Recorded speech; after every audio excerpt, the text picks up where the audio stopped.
Friends, ഞാൻ age. ഇന്ന് നമ്മൾ ചെറിയൊരു സയൻസ് എക്സ്പെരിമെൻ്റ് ആണ് ചെയ്യാൻ പോകുന്നത്. ഇന്ന് നമ്മൾ ഈ ബ്ലൂ ലിറ്റ്മസ് പേപ്പറിൽ എങ്ങനെയാണ് ഒരു സിട്രിക് ആസിഡിൻ്റെ കളർ എന്താണെന്ന് നോക്കാം. അതിനായി നമ്മൾ ആദ്യം ലിറ്റ്മസ് പേപ്പർ ഉണ്ടാക്കാൻ വേണ്ടി ഒരു ചെമ്പരത്തിപ്പൂ എടുത്തിട്ടുണ്ട്. അതിൻ്റെ പെറ്റൽസ് എടുത്തിട്ട് നമ്മൾ ഈ പേപ്പറിലോട്ട്, ഒരു വൈറ്റ് പേപ്പറിലോട്ട് ഉരച്ച് കൊടുക്കണം.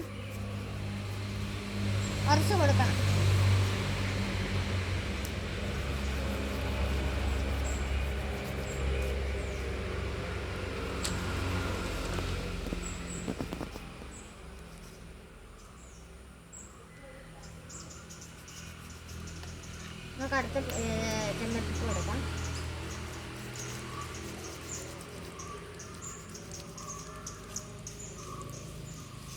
ഓക്കെ, എന്നാൽ നമുക്ക് ഒരു ബ്ലൂ ലിറ്റ്മസ് പേപ്പർ ഇവിടെ കിട്ടിയിട്ടുണ്ട്.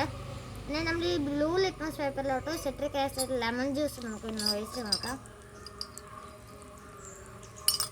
ഒഴിക്കുമ്പോൾ ഇത് റെഡ് കളർ കിട്ടിയിട്ടുണ്ട് നമുക്ക് ഈ ബ്ലൂ ലിറ്റ്മസ് പേപ്പറിൽ.